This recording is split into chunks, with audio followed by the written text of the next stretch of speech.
Halo semuanya, nama saya Patrick Yong dengan NIM 210502134. Matkul Komputerisasi Ekonomi dan Bisnis dan dosen mata kuliahnya adalah Bu Arianti Saryarta Sianipar SEM.SC. Jadi ini adalah nilai untuk UTS. Dan hari ini saya akan menerangkan dan menguji data di SPSS, yaitu saya akan menerangkan uji statistik deskriptif, uji normalitas, uji heteroskedastisitas, uji autokorelasi, uji multikolinearitas, uji regresi berganda, dan uji signifikansi variabel dengan uji T. Jadi saya mengambil datanya dari buku Komputerisasi Ekonomi dan Bisnis halaman 112. Jadi di dalam buku tersebut mempunyai produk, iklan, word of mouth, price, sama keputusan pembelian. Dan saya udah input data ini di SPSS. Jadi produk, iklan, word of mouth, price, sama keputusan pembelian. Dan type-nya semua numerik with semua 8 dan desimal dibuat 0 soalnya di sini semuanya angka bulat. Jadi pertama kali saya akan menguji deskriptif statistik. Jadi pertama kali kita ke analyze deskriptif statistik, habis itu deskriptif dan input produk, iklan, word of mouth, price, sama keputusan pembelian. Habis itu tekan option untuk mengecek apa yang mau dilihat, bisa range, variance, sama as a mean. Continue. Habis itu klik OK. Di sini kita bisa lihat setiap variable di sini bisa lihat minimum, maksimum, sama min atau rata-rata dari data tersebut. Selanjutnya saya akan menerangkan dan menguji uh, uji normalitas. Jadi pertama kali kita ke analyze, deskriptif statistik, habis itu explore. Habis explore, kita pilih dependent list-nya. Dependent list-nya hanya satu, yaitu keputusan pembelian. Jadi kita ke plot, mengecek apa yang mau dilihat, histogram, sama normality plot with test. Habis itu tekan OK.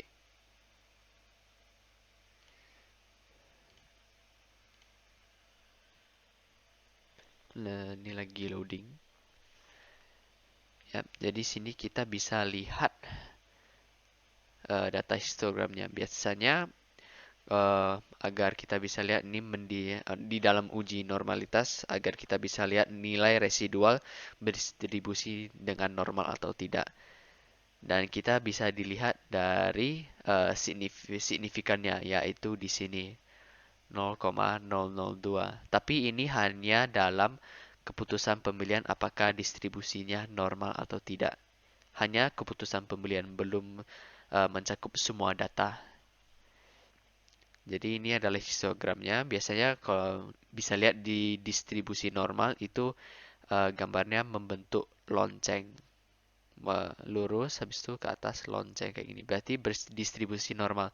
Dan ini mungkin kehilangan satu dan selangsung ke bawah. Jadi ini tidak berdistribusi normal. Dan ini adalah normal QQ plotnya, keputusan pembelian. Dan untuk melihat ini kita bisa lihat bahwa data tersebut hampir mengenai distribusi normal. Jadi dengan sini kita bisa lihat bahwa C akan berdistribusi normal jika nilai C adalah 0,05 atau 5%.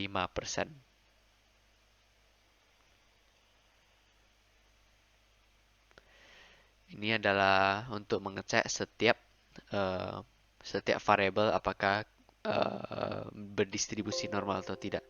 Dan kita bisa lihat ini tidak berdistribusi normal. Jadi untuk menguji normalitas juga mempunyai cara lain, yaitu uji normalitas Mills-Kolmogorov. Jadi pertama kali kita Jadi pertama kali kita ke analyze, regression, habis itu linear.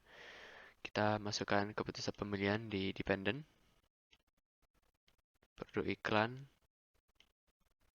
word of mouth, sama price. Jadi kita ke save, habis itu residual unstandardized. Jadi kita continue, habis itu oke. Secara otomatis langsung ada kolomnya di sini. Jadi kita tidak perlu yang ini. Kita hanya perlu nilai yang di sini. Setelah kita dapat nilainya, kita ke analyze, habis itu cari non-parametric test. Kita ke legacy dialog sama one sample QS. Jadi kita gunakan unstandardized residual ke test variable test. Habis itu centang normal, habis itu klik OK. Dan kita udah dapat sampel Kolmogorov Smirnov. Jadi di sini kita bisa lihat signifikannya bahwa itu bagus atau tidak. Jadi sesuai yang di sini signifikannya itu di bawah 0,05%. Berarti distribusinya tidak normal. Dan ini kedua uji normalitas. Yang ketiga saya akan bahas tentang sebelum ke heteroskedastisitas, ini residualnya lebih baik jangan dibuang soalnya ini akan dipakai. Jadi kita ke residual uji heteroskedastisitas ke yang scatter plot. Jadi tujuannya ini adalah jika model regresi terjadi ketidaksamaan, dan hanya itu sih. Habis itu kita ke analyze, regression, linear. Habis itu dependent sama independent, kita udah inputnya ini. Habis itu kita ke plot. Kita masukkan seresit di Y, habis itu di X adalah Z-pred. Oke, continue. Habis itu oke, gak ada save-nya, kita unstandardized soalnya nanti akan muncul lagi di sini kolomnya ini. Jadi klik kita klik OK. Terus kita akan mencari scatter plotnya. Jadi kita bisa lihat scatter plotnya di sini. Kita bisa lihat bahwa tidak terjadi ketidaksamaan.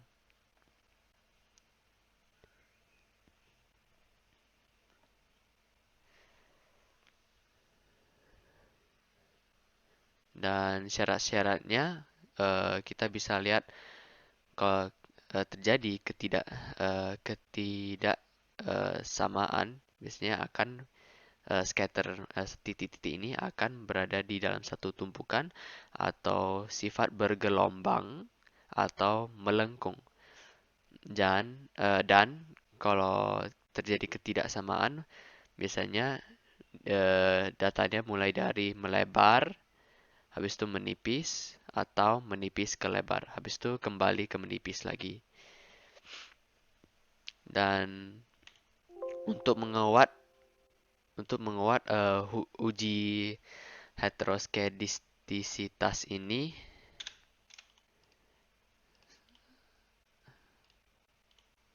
untuk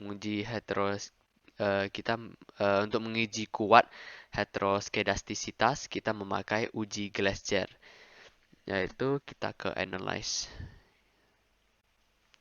Oh ya, kita tidak usah mendapat nilai ini lagi, nilai residual, soalnya kita udah ada. Dan uji Glaser kita butuh residual ini. Jadi kita langsung ke transform, habis itu pilih compute variable. Kita menggunakan target variabelnya adalah apps res dan fungsinya click all, habis itu apps. Habis itu kita ketik panah ini ke atas dan kita ambil taruh ke tengah ini.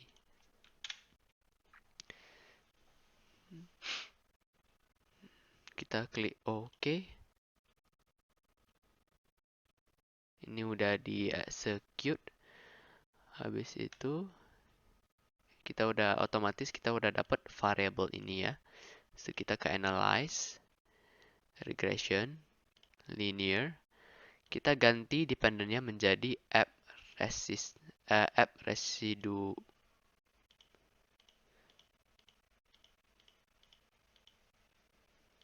Kita pindahin app residual. Kita klik OK. Dan kita akan mencari koefisiennya, signifikannya. Jadi, koefisien signifikannya ini dalam produk, price, iklan, sama word of mouth. Ini bersifat bagus, soalnya C-nya berada di pada 5% dan juga di atas 5%. Berarti koefisiennya dan signifikannya bagus dan tidak terjadi ketidaksamaan. Dan ini scatter plotnya.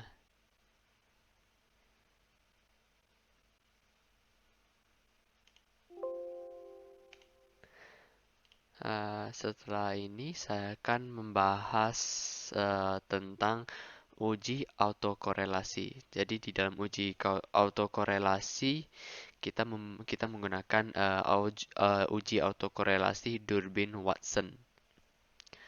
Jadi untuk menguji ini apakah dalam model regresi linear terdapat korelasi antara kesalahan pengganggu ada antara periode T dengan kesalahan pada periode T1 sebelumnya. Jadi kita pertama kali akan ke regression.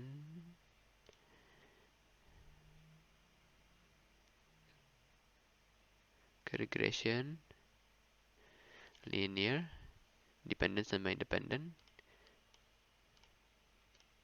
Kita akan masuk keputusan pembeliannya.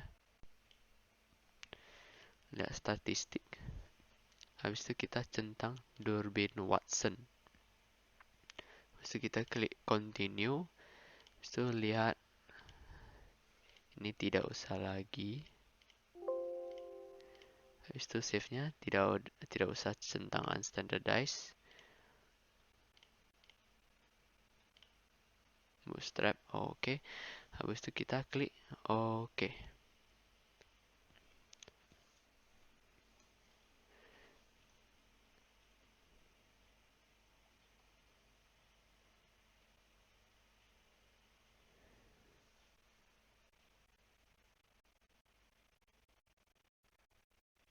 Kita bisa lihat model summary-nya. Durbin-Watson kita adalah 2,129. Berarti itu adalah D kita. Jadi kita ke Word dulu untuk mencatatnya.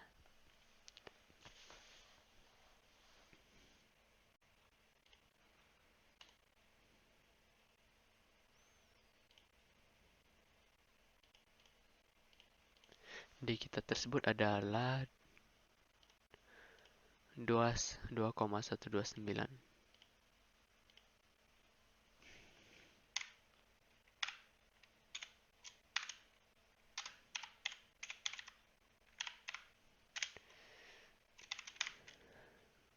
Kita harus mencari DL-nya juga dan DU-nya juga.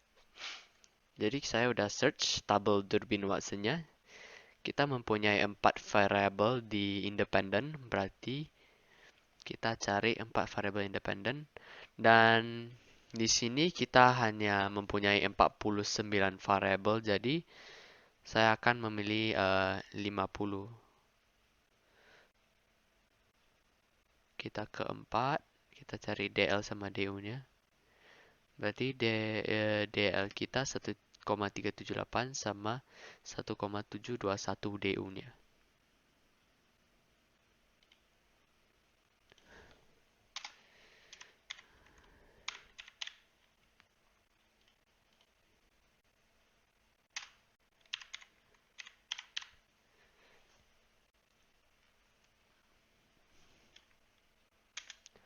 Terus kita akan menghitung apakah akan terjadi korelasi atau enggak. Jadi, eh, sabar, saya akan pause video ini, saya akan mengambil banyak waktu. Jadi, saya udah hitung D, DL, sama DU-nya. Yang pertama, ini kalau benar akan tidak terjadi autokorelasi. Berarti tidak terjadinya autokorelasi. Dan saya udah menghitung 2,129 lebih kecil daripada 1,378. Jadi ini salah. Dan yang pakai menggunakan rumus ini 2,129 lebih besar daripada 2,622. Dan ini juga salah. Jadi kita tidak bisa mengatakan bahwa tidak terjadi autokorelasi. Yang bagian kedua menggunakan rumus ini DU lebih kecil daripada D lebih kecil 4 kurang DU. Jadi ini benar 1,721 lebih kecil daripada 2,129 dan 4 kurang 1,721 menjadi 2,279. Berarti ini benar dan pernyataannya adalah tidak terdapat autokorelasi. Terus ini 4 kurang DU lebih kecil daripada D, lebih kecil daripada 4 kurang DL, dan ini menyatakan salah. Sama juga dengan yang ini.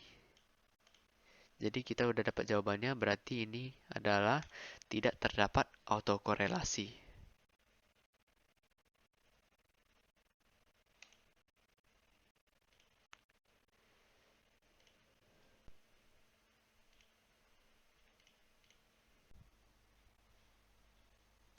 Selanjutnya adalah uji kolinearitas. Jadi pertama kali saya buang ini dulu. Sehabis itu uji kolinearitas bertujuan untuk mengetahui apakah interkolerasi antara variabel independen sama dependen. Jadi modal regresi yang baik ditandai dengan tidak terjadi interkolerasi. Jadi pertama kali kita ke analyze, regression, terus ke linear, habis itu dependent sama independent. Kita taruh keputusan pembelian di dependent, produk, iklan, word of mouth, sama price. Terus kita ke statistik, pilih collinearity, diagnostic, habis itu oke, continue maksudnya, habis itu kita klik oke.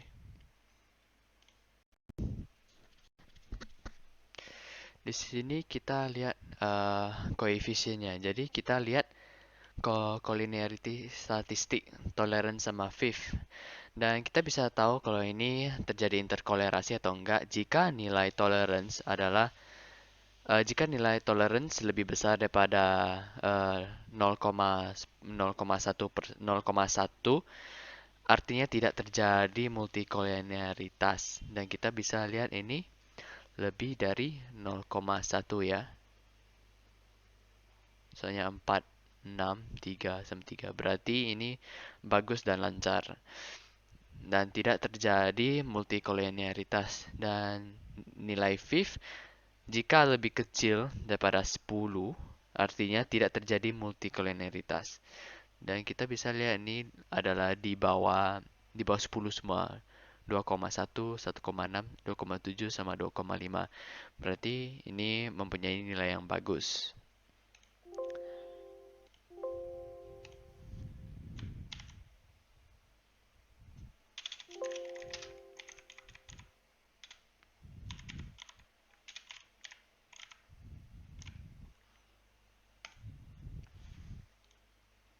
Selanjutnya saya akan menguji regresi berganda. Pertama kita ke analyze, regression, linear, habis itu statistik. Kita pilih descriptive, part and partial. Continue. Oke. Jadi di dalam regresi berganda kita lihat ANOVA-nya. Jadi kita bisa lihat signifikan sama F. Pertama kita lihat model summary-nya ya. Habis itu ini adalah R adalah berpengaruh dependent.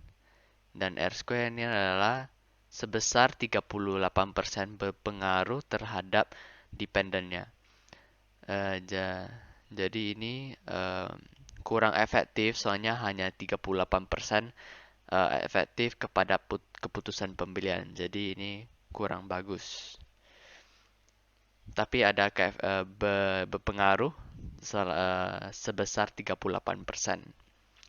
Dan di bawah sini adalah mengucap F-nya. Jadi F ini bersignifikan tentang model summary, ada berpengaruh tapi tidak terlalu bagus karena F-nya itu hanya 6,7. Biasanya harus lebih dari 10 atau 10 agar mendapatkan nilai yang bagus.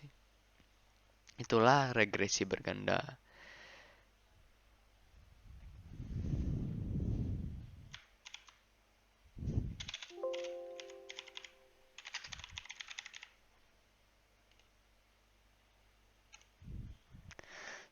Selanjutnya adalah uji T. Jadi pertama kali kita akan analyze, habis itu regression, linear. Kita jangan centang part sama partialnya, habis itu continue, plot, tidak ada. Coba kita lihat save, tidak ada. Oke.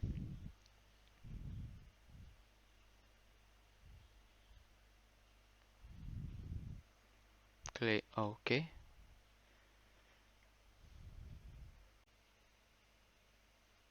Jadi untuk mencari nilai T-table atau di dalam uji T, pertama kita akan menghitung dengan rumus T-table.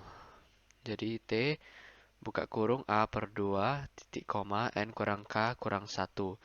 Dan itu kita mendapatkan T-tabelnya. A itu adalah tingkat kepercayaannya, berarti 0,05 per 2, habis itu titik koma. N-nya adalah jumlah sampel. Kita mempunyai 49 sampel. Kita mempunyai 49 sampel. Terus kita mempunyai 4 independen, berarti produk, price, iklan, sama word of mouth. Habis itu dikurang dengan 1. Dalam hitungan ini kita bisa dapat 0,025 44. Dan kita bisa tahu nilai tabelnya. Kita buka dari internet dan kita mendapatkan T-nya 0,025 dan mempunyai 44 variabel. Ya berarti itu 2,015. Dan betul. Sehabis kita mendapatkan nilai T tabelnya, kita akan ke coefficient. Jadi sebelum masuk menjelaskan tentang T dan signifikan, pertama jika signifikannya berada di atas 0,05 dan T-nya berada di bawah 2,015 yang kita dapat di sini berada di bawah 2,015, maka itu tidak terdapat berpengaruh terhadap variabel lain.